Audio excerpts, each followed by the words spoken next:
So today, we are after the crucifixion. By the way, how blessed are we that we aren't like the Jews who had to wait for the return of the Messiah. We are born in the era where the Messiah has already come, and his gospel is winning, and it's spread to every single point of this planet. I was reading about when they read the scriptures when they orbited the moon. And so it's even gone outside of this planet at this point.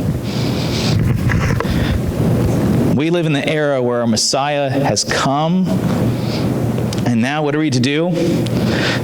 We are charged to tell everybody. We get to tell everybody. It's very humbling and it's very scary, but it's also just amazing to sit down and just talk about Jesus with my two little ones. I don't know how much James gets, but I feel more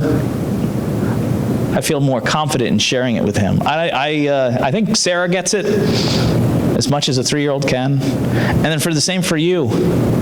You get to share this with these people around you, and they get to hear about the marvelous thing that God has done, that he's completed. Telestai, it is finished.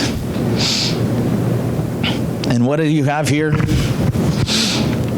You have hope that the gospel you share is going to prevail. The gospel that you believe is going to win. I've read the end of the book, guys. If you haven't, go ahead. The gospel you believe wins. It's active. It's unfailing. It cannot be crushed. It cannot be stopped. The gospel you believe has it resurrects, y'all. It keeps coming back, and it comes back stronger and more alive than it was even before. That's what this does.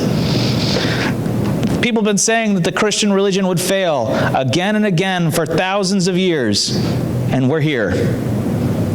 And unless the Lord calls us home, we'll be here next week. And unless the Lord calls us home, my plan is to be here the week after that and the week after that. And unless the Lord calls you home, I'd encourage you, be present and be there for the weekend after that and the week after that. Work, as the Lord said. Watch. Your faith cannot be overcome. Satan cannot win.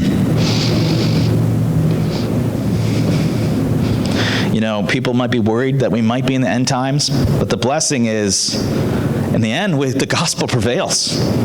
It completely prevails. Nothing stops what we believe. Even the most hardened atheists, or the most wicked of sinners, as Paul calls himself, Paul became a Christian. He writes books of the Bible for us. Maybe you know somebody who'd be like, Dave, you should have known that guy. He was drinking, swearing, fighting, and the gospel kicked his teeth in, and he loves the Lord Jesus. Or maybe, Dave, I got saved when I was 5, and I knew my soul was wicked, and I just serve him every day of my life. God is so good. The gospel prevails.